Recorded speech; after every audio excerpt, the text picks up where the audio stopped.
একজন মানুষের সফলতার শুরুতে আসলে তার পাশে কেউ থাকে না। তাকে আসলে খুব একা জীবন যাপন করতে হয়। তো সেই জীবন যাপন বর্তমানে আমি নিজেই করতেছি। তো এখন দুপুর হয়ে গেছে। যদিও এই যে দেখা যাচ্ছে আমার গ্রামটা একেবারে আজকে আকাশটা মেঘে ঢেকে আছে। আজকে রোদের আসলে কোনো দেখাই পাওয়া যায়নি।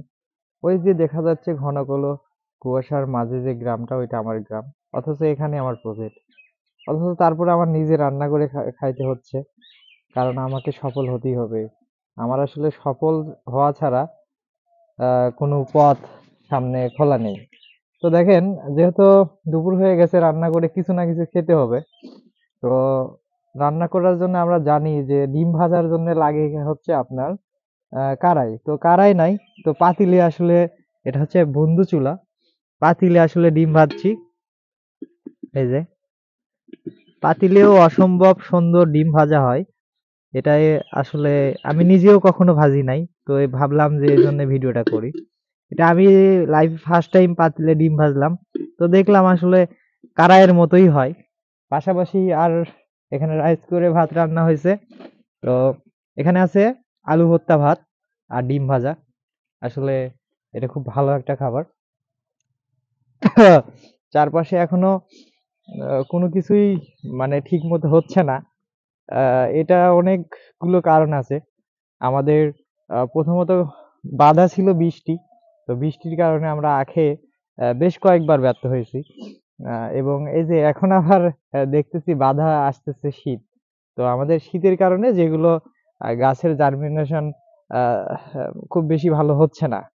তো তারপরেও সকল বাধাকে উপেক্ষা করেই চলতে হবে লাইফে। কারণ এটা ছাড়া আর আসলে কোনো পথ নাই। কারণ কৃষি সেক্টর এমন একটা সেক্টর যে এই সেক্টরে আপনারা যারা আসবেন তারা অবশ্যই নিজের প্রতি আপনার ফুল কনফিডেন্স থাকতে হবে। আপনার নিজের প্রতি যদি আপনার ফুল কনফিডেন্স না থাকে তাহলে আপনি কখনোই লাভবান হতে পারবেন না।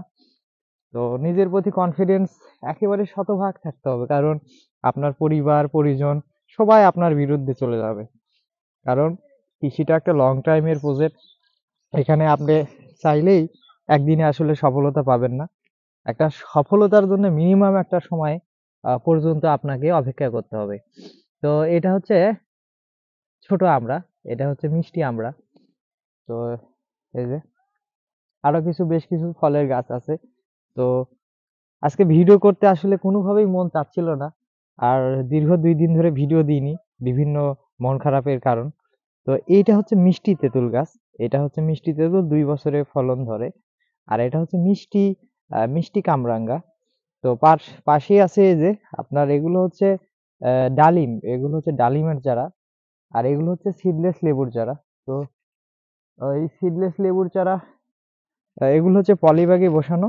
এগুলোতে আপনার খুব অল্প সময়ে ফুল ফল চলে আসবে। পাশে ওই যে কেরালা নারকেলের কিছু চারা আছে। মানে এখানে আরো অনেক চারা আছে। কিন্তু আসলে সবগুলো দেখানো সম্ভব হয়ে উঠতেছে না। আমার প্রচন্ড ক্ষুধা লাগছে। তো ভাবলাম একটা ভিডিও করি। আর এই যে প্রাকৃতিক পরিবেশ, এই যে এই জমিতে আমরা হচ্ছে পানি দিছি এবং এখানে আমরা ফিলিপাইন ব্ল্যাক আক করবো। এই জমিটা ফাঁকা ছিল। আমরা পেঁপে করতে চাইছিলাম, কিন্তু পেঁপেতে খুব বেশি ভালো সুফল পাচ্ছি না। মনে হচ্ছে যে এই মাটিতে খুব বেশি ভালো পেঁপে হবে না।